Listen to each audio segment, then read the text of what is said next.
Hi, today I'm going to talk about how to restring your mandolin. I got a question about whether or not that was something that you can do on your own or you need to bring the instrument to a shop. It's really important that if you play the mandolin, you know how to restring it.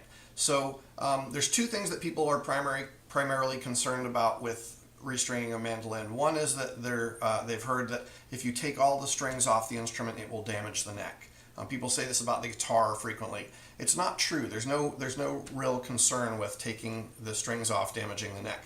The other thing that makes the mandolin a little bit more complicated is that the bridge is not attached to the instrument. It's only held onto the instrument by the tension of the strings. So when you take the strings off, the mandolin bridge will come off too.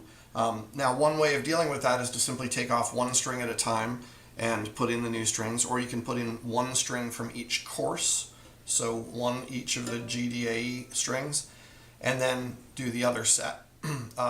But I prefer to take all the strings off at once, take the bridge off, and it gives me an opportunity to clean the instrument up. You can see this instrument is pretty dusty and lots of fingerprints and whatnot, and it's really hard to get a lot of these things cleaned underneath these strings. So I'm going to take all the strings off and then restring it. So before I begin actually taking the strings off and putting the new ones on, I'm going to talk a little bit about what equipment we'll need to do it. Of course, we'll need a new set of strings. That's the first starting point, of course. The other tools that we're going to use for this are a pencil or a pen or a Sharpie or some writing implement that will actually mark the surface of your mandolin. Pair of pliers. I like these diagonal cut pliers that you can use for cutting the strings when we're all done. You may need a tape measure or a ruler of some sort, and perhaps an eraser. Now, last and certainly not least, I do not recommend doing this job without your cup of coffee. Before you remove the strings from the mandolin, you want to mark the location of your bridge. You can, depending on the surface, you can use a pencil, a pen, or a marker of some sort.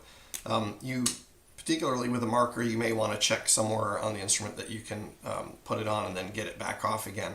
This instrument is very hard to get any markings on at all, but basically just mark each of the corners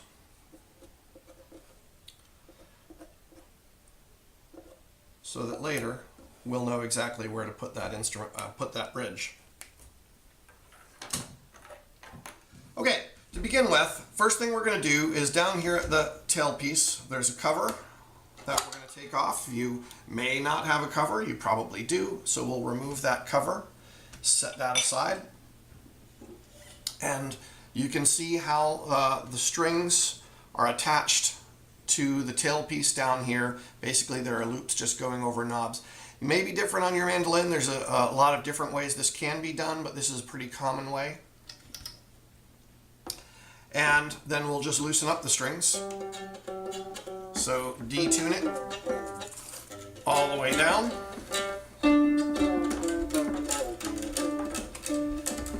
And as you detune the strings, you can take them up from the tuning post end and slip it, after it's loose enough, slip it over a couple of times and then pull it out through the hole and take it off of the tailpiece down at this end, and that's done.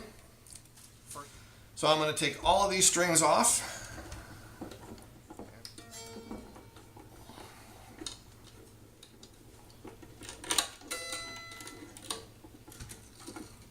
I don't always keep the instrument flat on the table as I'm loosening the strings. I may pick it up, put it on my lap, or move it elsewhere to make it more comfortable.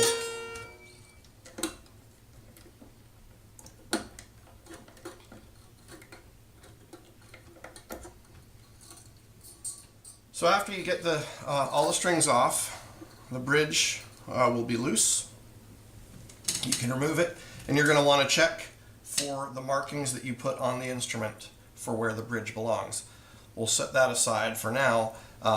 Note on most mandolins, you're going to find that it's pretty obvious where the bridge was, even if you hadn't marked it, because there's going to be discoloration and whatnot.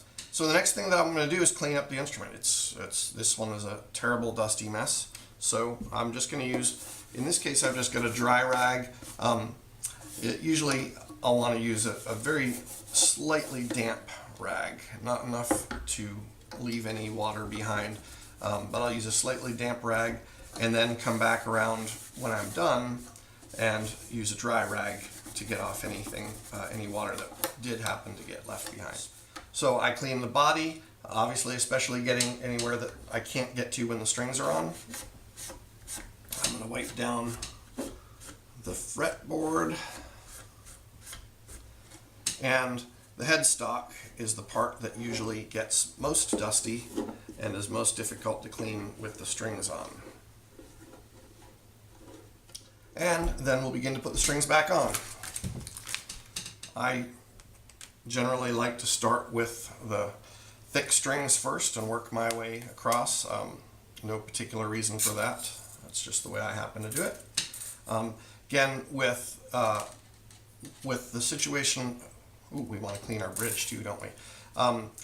With the fact that you have a bridge that isn't attached to the instrument like it would be on a guitar, guitar saves us this trouble a little bit.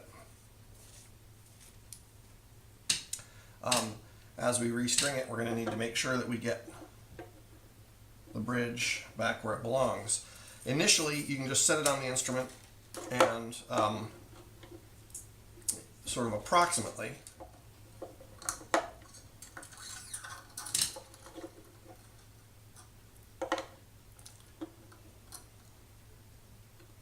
set that into the correct notch at both ends. Now, a trick that I like to use when I'm stringing any instrument is I start out with the tuning post such that the hole in the post is perpendicular to the neck. When I put the string on, I wrap it pretty tightly. I pull tightly across here. I wrap it one time around, and then I push down on the string with my finger here to keep the string as close to the headstock as I can, as I then push the string through the post hole from the inside. There we go. So I put it through, and I keep that string as tight as I can as I do this.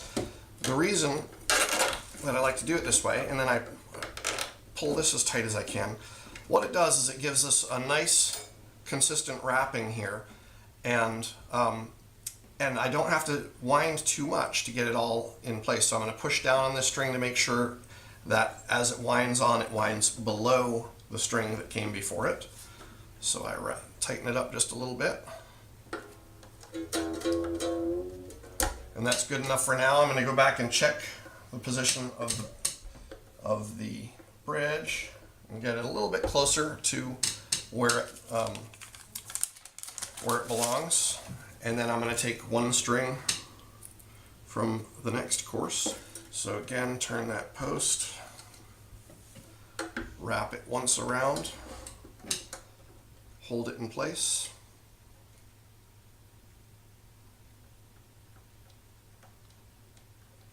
and run the string through, pull it tight, and then tighten it up a little bit. The bridge is looking pretty much on the right spot. We work our way across. The A and the E strings, which typically are not wound strings, these are a lot slipperier. So as they go onto the tuning post, rather than winding them once, I wind them on twice. Otherwise, you can sometimes have them slip through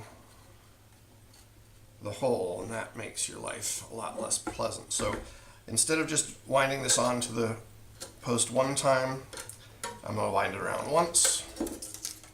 Whoops.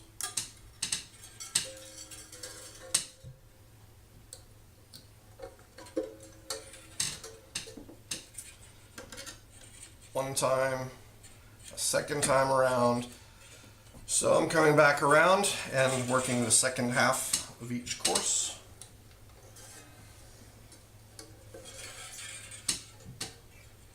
Again, I'm putting the strings through the correct notches in each the bridge and the nut as I go along.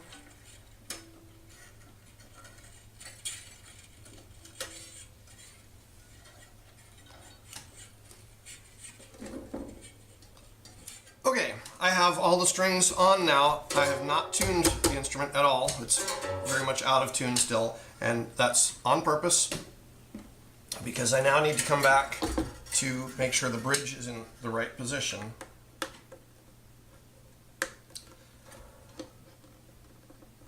And that's just about right now. As you tighten the strings, it may shift the bridge a little bit. So as we go to tune up the instrument, it may be that we need to adjust that a little bit more. But it's sitting flat on the surface of the instrument, and it's squared away where it used to be.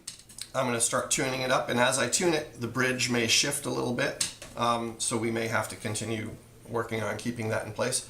But I will get out my tuner and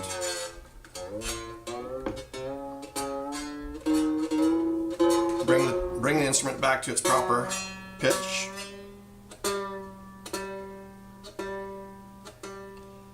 So I got one string in each course set. Again, I'm going to go back and check the bridge, make sure it's where it needs to be. And then I'll tune the other course. Not quite perfect, but I'm just about there. So I'm going to go back once again, make sure that that bridge is sitting properly on the surface and that it's in the right position. Everything looks good. So I'll do a final tuning and then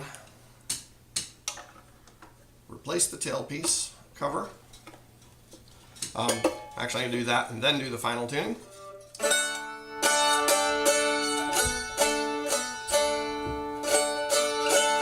Okay, I've got the tailpiece cover back on, the strings are on and tuned, the bridge is in the right place. When you first put the strings on, they'll stretch sometimes for a day or two, and they're going to settle in, the instrument won't stay in tune very well. I'm going to intentionally stretch the strings on my own. I'm going to reach down underneath and I'm going to pull on them a little bit, pull in a couple different directions. Don't want to pull so hard that I snap something, but I do want to give it a fairly good tug to make sure that anything that's kind of not settled into place up here on the headstock or anywhere else, that it just kind of settles into where it needs to be and it will stay there. So I'm going to do this with each course. And this should take the instrument somewhat back out of tune.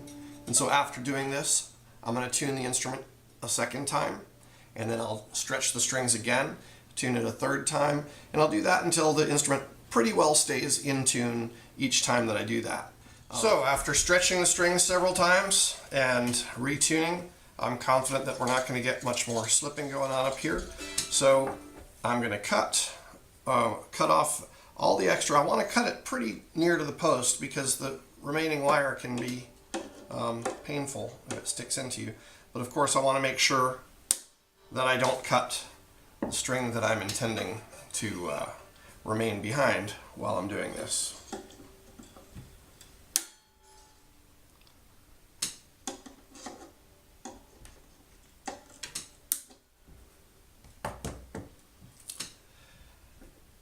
And voila, we have now restrung the mandolin. I hope this was helpful to you, and feel free to leave any comments or questions. I'd be happy to answer them for you. Have a great day.